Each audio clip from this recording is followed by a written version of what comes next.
Okay, good morning. We have quite a few of us already at this press conference. So good morning and welcome to the launch of our first comprehensive report on the migrant pay gap. And we have with us Michelle Layton, Chief of the ILO's Labour Migration Branch, and wage specialist Rosalia Vázquez Alvarez, who will be presenting the findings, and two of them will be presenting the findings of the report. Also with us are Catherine Landait, Labour Migration Specialist, and Silas Amo-Ajay, who's one of the main authors of the report from the University of Lausanne. We'll start with a short summary of the key findings, and then we'll open the floor for questions by Palais journalists. And for those journalists who are following this press conference via YouTube, please write to newsroom@ilo.org if you have any additional questions not covered by the press conference, and we'll get back to you as soon as possible with responses. And I just want to remind you that this is an embargoed press conference, and the embargo would lift at 1300 Geneva time, which is 1200 GMT. Michelle Layton will begin now with a summary of the key findings. Michelle, over to you. Thanks so much, Rosalind. And let me begin by saying that we are launching this report in the midst of what is the most unprecedented time in recent history, with the pandemic causing huge business disruptions, affecting the economies and livelihoods of hundreds of millions of people. And migrant workers are some of the most acutely affected. The report today presents a comprehensive global analysis of the migrant pay gap, looking at 49 countries.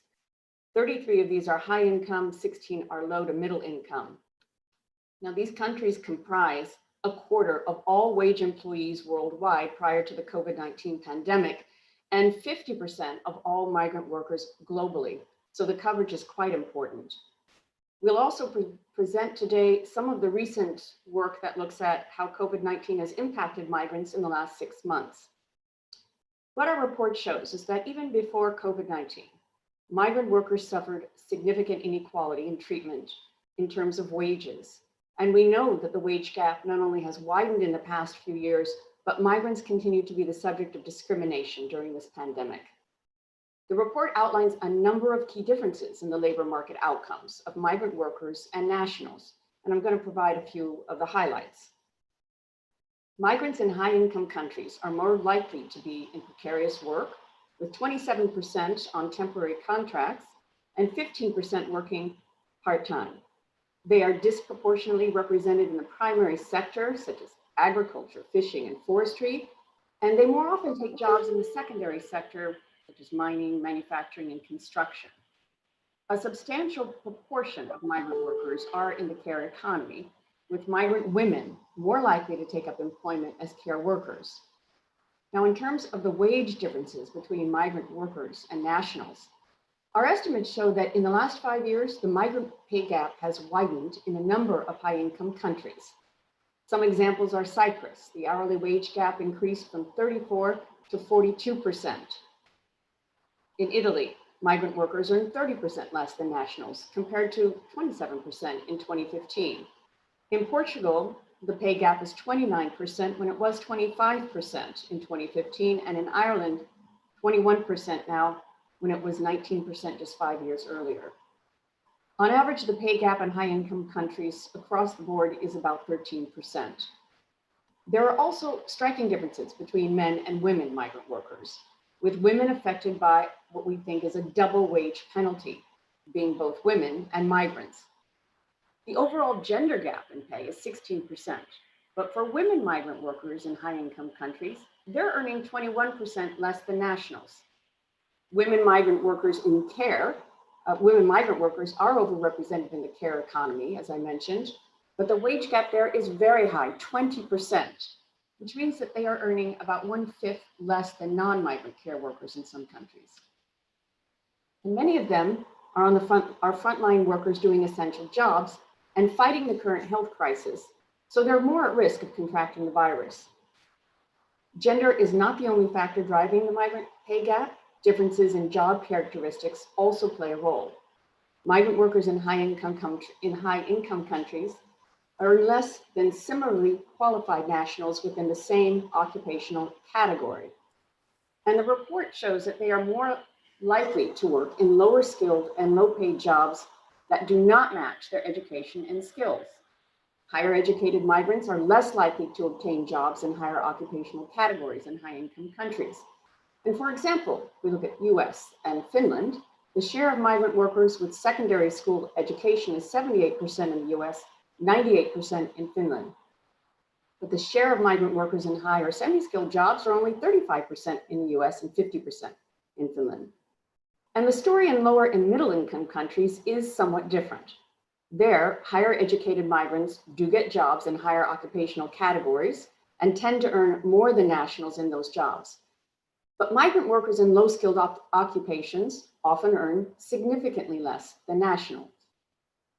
And this brings me to the way forward. The report examines what part of the gap can be explained by objective factors such as education, skills, experience. But where these are not factors, the report finds that the main reason for the gap may be caused by discrimination. Therefore, tackling discrimination and prejudices that are deeply entrenched in the workplace and our society is more important than ever. And addressing the migrant pay gap is not only a matter of social justice, but it's also important to reduce inequalities between women and men, to reduce income inequalities between households, and basically to reduce poverty overall. A broad mix of policies are going to be needed to address this problem. And they include setting adequate minimum wages, promoting collective agreements, strengthening social dialogue, and extending social protection, including to those in informal employment. We do hope that this report will be the first milestone of evidence to inform fairer and more effective labor market policies, which promote the well-being of migrant workers.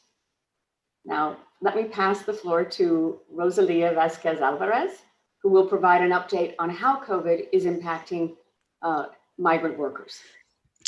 Thank you very much, Michelle. I hope you can all hear me. That's been a fantastic introduction to what I'm going to say. What Michelle has been talking about is basically based on data pre-pandemic, pre-COVID, like the vast majority of estimates that you will hear today around the world from all sorts of institutions. But what we have done actually is to try to say, okay, well, so what has happened to migrants as a result of COVID since the pandemic was announced?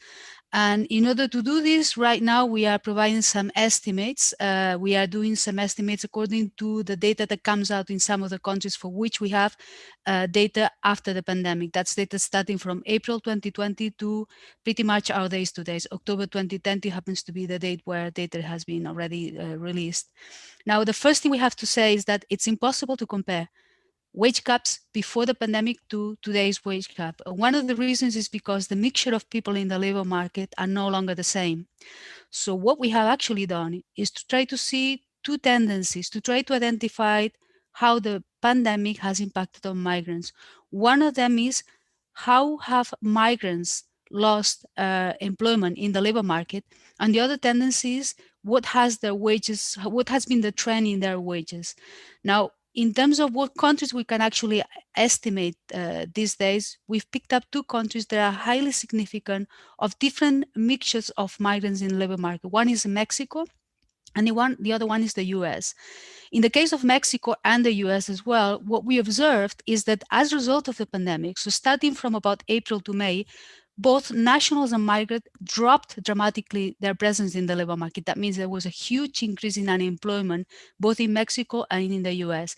And over time, there has been a tendency for this unemployment to recover. So there has been an increase in employment after the biggest, let's say, the most hardest moment of the pandemic. So in October 2020, what we observed is that in the case of Mexico, migrants were approximately equally employed as before the pandemic. In fact, there was an even increase in the number of migrants. Whereas in the case of the US, what we observed is that there were 8% less migrants in the labor market compared to 2% less nationals in the labor market.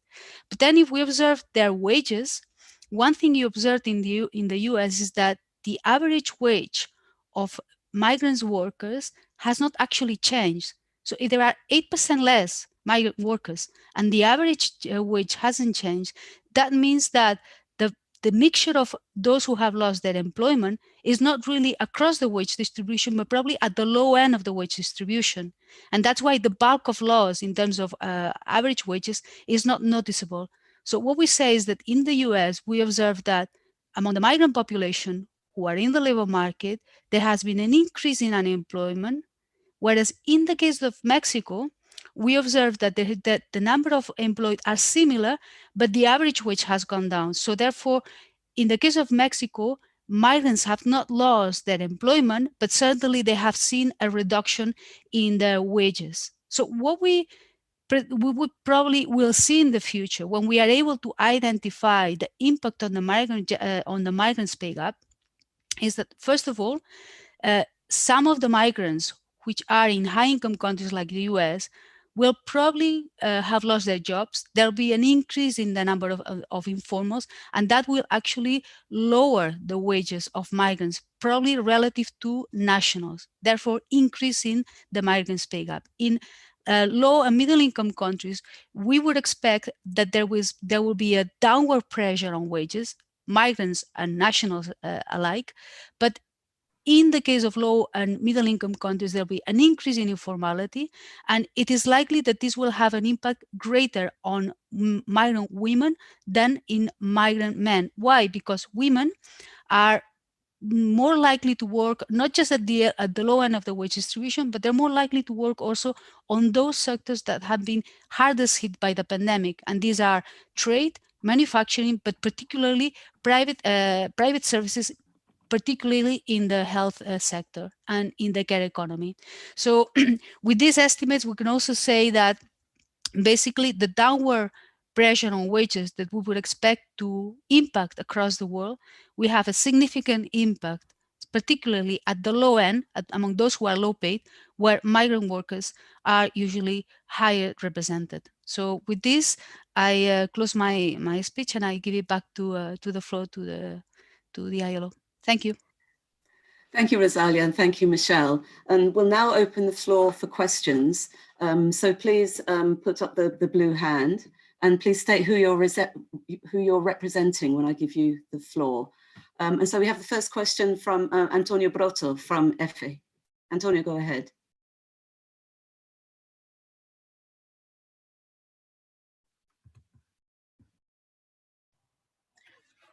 Good morning.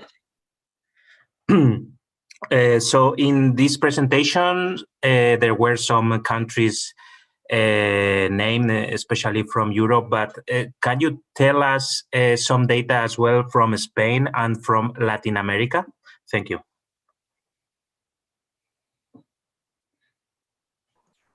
I think we'd probably go to Silas if you want to answer that question.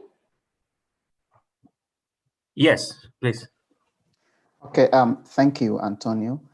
Specifically, when we talk about Spain, the migrant pay gap we estimate is around 28%, which means that migrant workers tend to earn about 28% less than nationals.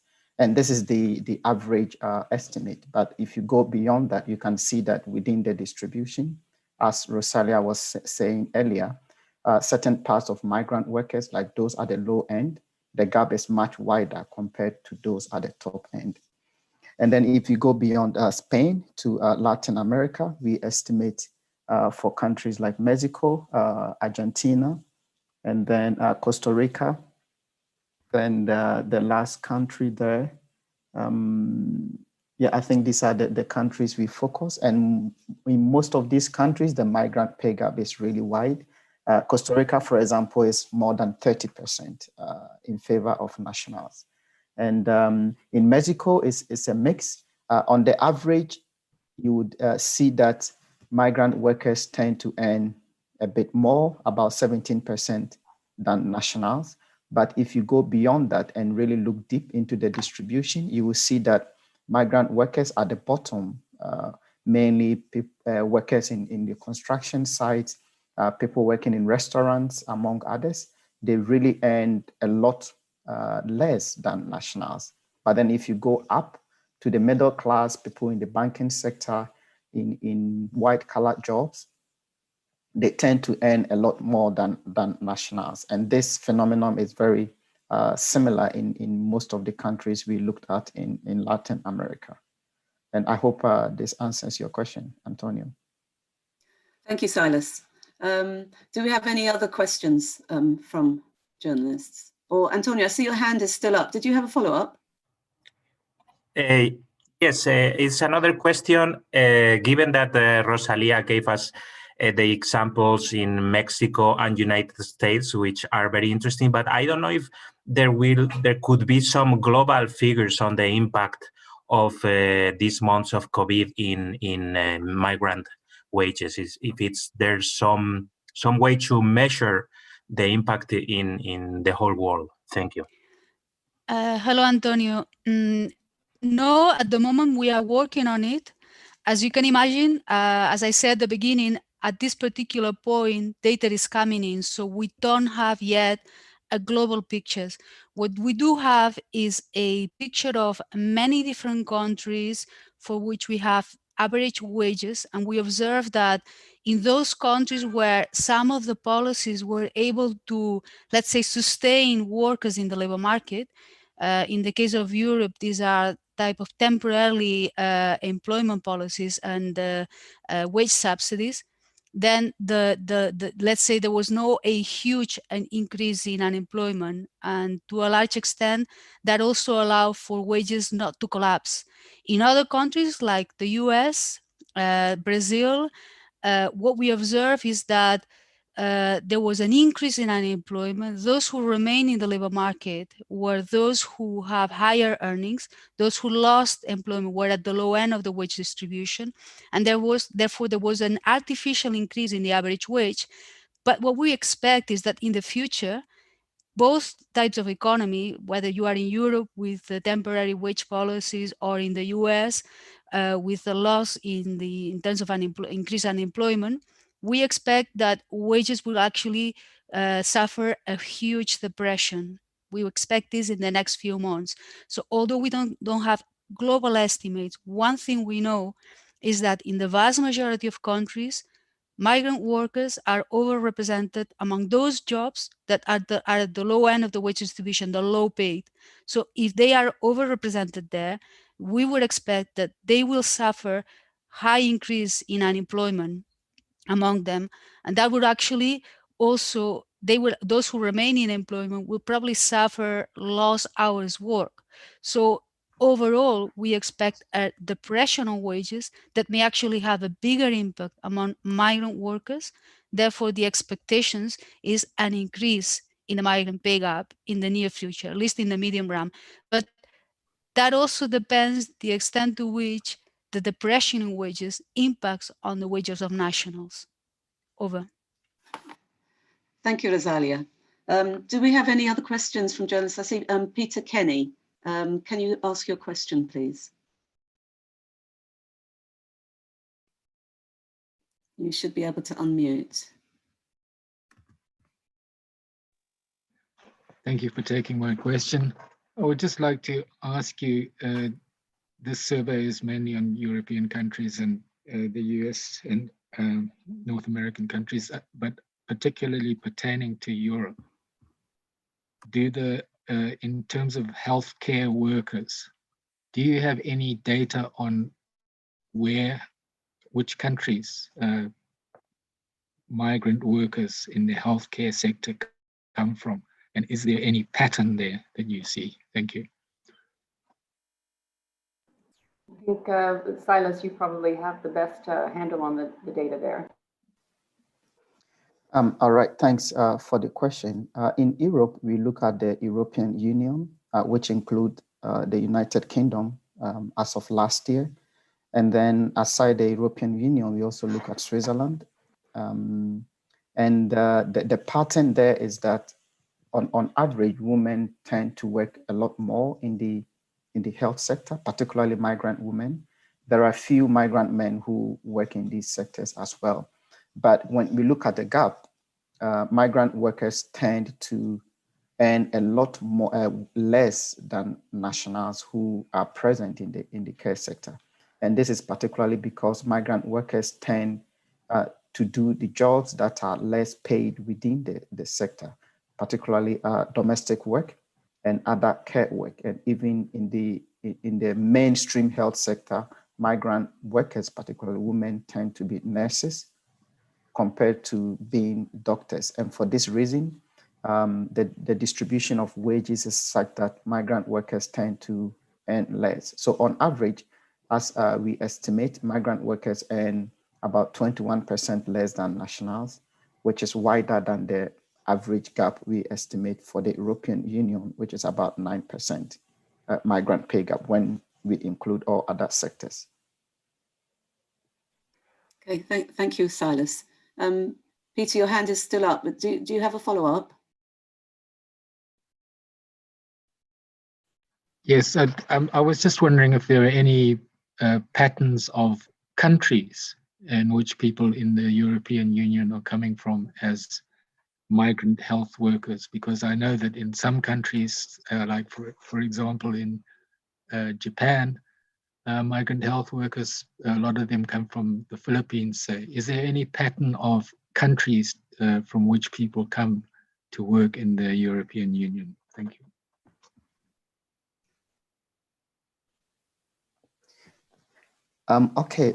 Within the European Union, if you look at the composition of migrant workers working in the care sector, mainly a lot more come from the Eastern Europe. And then even within the European Union, people move. So you find Romania or Greek workers going to Germany or France. So there is that within the union movement of workers. And then you have movement from outside the EU, like you have Filipino nurses coming in to the European Union, and you have other workers of Asian origin also coming in. But in the report, we don't actually show the distribution of these workers, which is something that is beyond the report. But this can be provided upon request if it's of interest to you.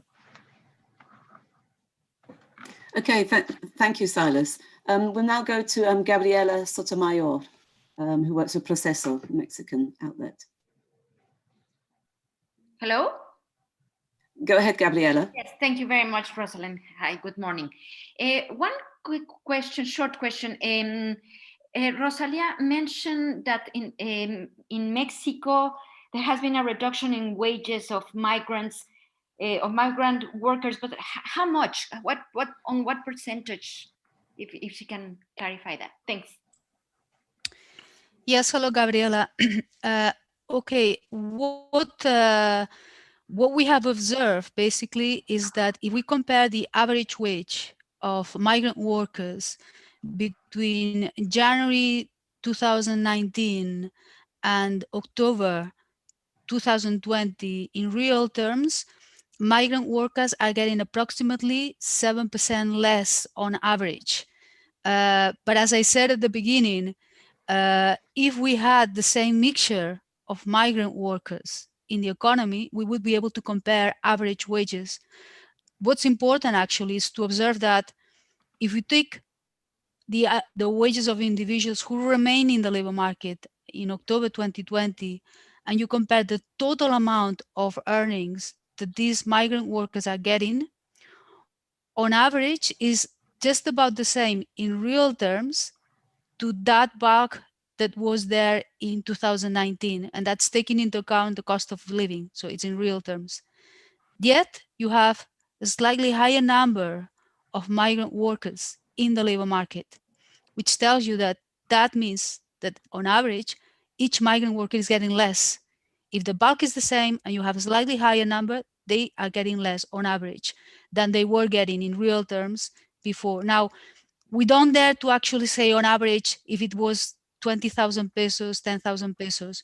We just say in total, the bulk is different. Over. Okay, did you have a follow-up, Gabriela? No, thank you. Thank you very much. Thank you very much. Do we have any more questions from journalists? I don't see any blue hands up at the moment. I'll just wait a couple of seconds.